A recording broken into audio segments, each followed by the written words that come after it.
The clearest sign of an amateur poker player is playing bad, trashy hands. The 5 hands we're going to talk about in today's video, you will never see a good poker player playing any of these hands. They know better. They know to simply fold these hands before the flop and save themselves money. Some of these hands might be costing you money. I would suggest that you stop playing these hands. Let's jump into it. Counting down from 5 to 1. Here we go. All right, hand number 5, guys, is ace-3 offsuit. Now, guys, I still see so many beginners, amateurs in particular, overvaluing these ace rag hands like an ace of hearts and 3 of spades. And the biggest problem with this hand, guys, is that it becomes out-kicked if you hit top pair. Let me give you an example. So you call a raise with the ace of hearts, 3 of spades, and the flop comes down with the ace of diamonds, 10 of clubs, and 5 of hearts. So awesome, right? We have nailed top pair. This is amazing. However, guys, you need to realize that if you are up against any kind of competent player who's only playing strong aces,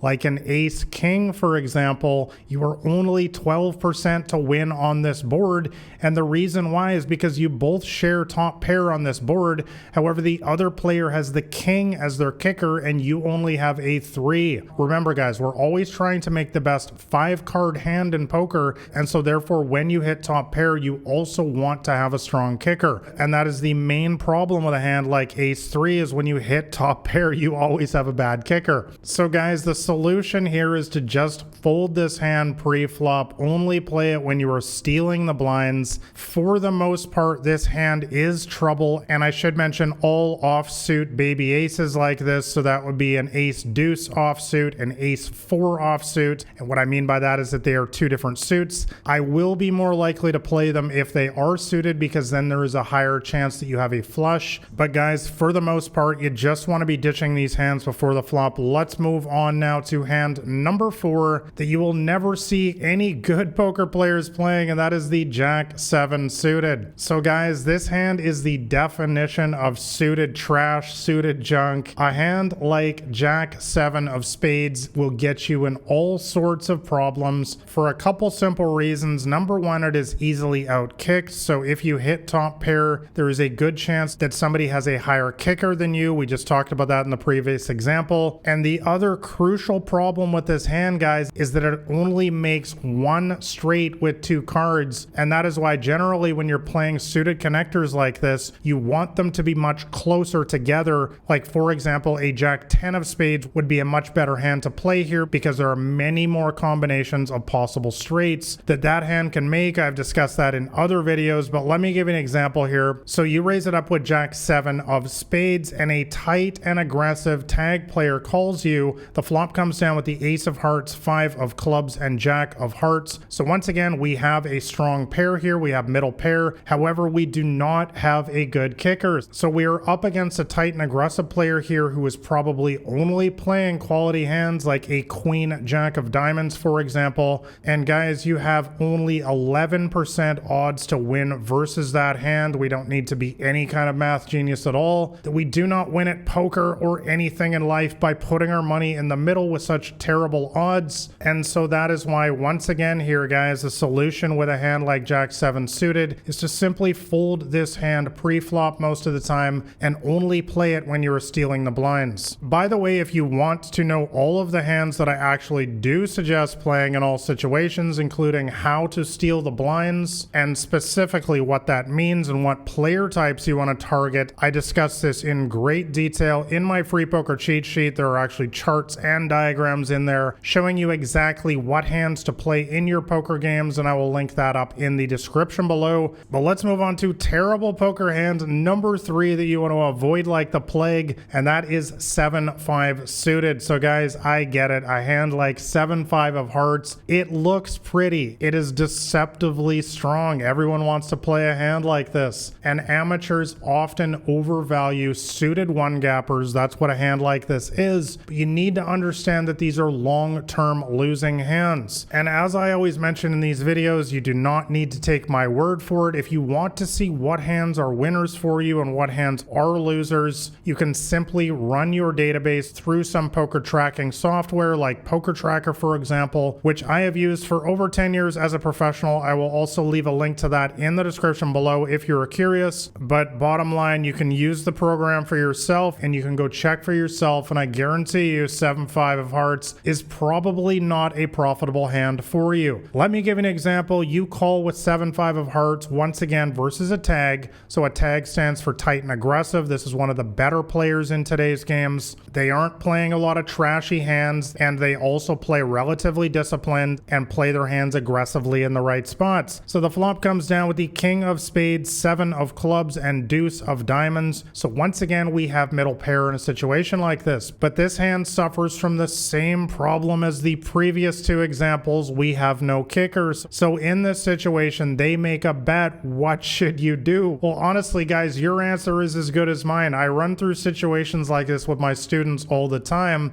and my answer is always the same. Don't get yourself involved in this situation in the first place, because there is no good answer here. In this situation versus any kind of competent player, we are only beating bluffs. In a spot like this, guys, your hand is essentially a bluff catcher because you can't beat any value hands. We can't beat any king, of course. We can't beat a hand like pocket tens, and even if this player has a 7, they almost certainly have a better kicker with a hand like ace 7 or queen 7, for example, or even 7-9 or 7-8, which also have a better kicker than us. So guys, the solution is very simple. Just like the previous two hands, you simply want to fold this hand pre-flop. The overwhelming majority of the time, I almost only play this hand when it is folded to me on the button, and therefore I'm going to attempt to steal the blinds. As I talk about in my free poker cheat sheet, I will often play a wide range in that situation because I know I can often get the small blind and the big blind to fold, but that's outside the scope of this video. And I will also play a hand like this when I am in position, so once again on the button or the cutoff, and I am versus a fish in particular. And the reason why is because I know these players make a lot of large fundamental mistakes, and I have a strong suspicion that I can outplay them after the flop and turn a hand like this into a profitable winning hand. But against most common thinking decent players in today's games, like a tag, tight and aggressive player, your best bet is just to fold this hand before the flop and look for a better spot. All right, guys, let's move on to hand number 2 that you never want to play, and that is king 10 offsuit. Guys, this is another hand that is simply bad no matter how you cut it. Amateurs once again lose a small fortune versus competent players with trashy hands like this. Let me give you an example once again. So you call with the king of hearts, 10 of spades versus a nit. Now let me break down the nit player type. This is the tightest player at the table who is basically sitting around waiting for the nuts. And the nuts is a slang term in poker for the best hand possible, or one of the best hands possible. So hands like pocket aces, pocket kings, queens, ace king, king queen, ace queen, ace jack. You guys get the idea. So when the flop comes down with the king of diamonds, jack of clubs, and 4 of diamonds, once again we have hit top pair, but you might have noticed that we are once again in terrible shape against that likely range of hands that we just talked about. For example, a hand like ace king is 87% to win against us here because once again that player has the higher kicker, and we would have to catch one of the 3 remaining 10s in the deck or some sort of super lucky running straight on this board in order to beat them. So guys, once again, the solution here is super simple. Don't get yourself involved in a situation like this in the first place. Do not call pre-flop with an easily dominated hand like this. And what I mean by dominated is when it is likely that the player type you're up against, especially the nit, it is likely that they have one of these hands that has you in terrible shape, such as an ace king, a king queen, or a king jack, because if that king comes on the flop, you're going to be in a world of hurt here, swimming upstream trying to catch your 13% odds. All right, guys, let's move on to the number 1 hand that you should never play, and that is ace 9 offsuit. Guys, this is literally the trap hand in poker that all amateurs overplay, and once again it struggles with the same weakness of literally every other hand that we've already discussed on this list, and that is that it is very often often outkicked versus any sensible player, and also it makes 0 straights with both cards, which is a significant disadvantage because it simply likelies the lower hood that you can get lucky and hit some sort of miracle straight. Let me give you an example. Once again, you call with the ace of diamonds, 9 of spades. Once again, you're up against a competent player, a tag, tight, and aggressive. Flop comes down with the ace of clubs, 10 of hearts, and 3 of diamonds. Guys, once again, the same old sad story here. They make a bet, you make a call. You are likely up against a hand like ace queen, which has an overwhelming 85% odds to beat you on this flop, and it only gets worse from there. Guys, the answer once again is super simple. Fold this hand pre-flop, save yourself the trouble. Good players do not get themselves involved in situations like this in the first place. This is what amateurs do,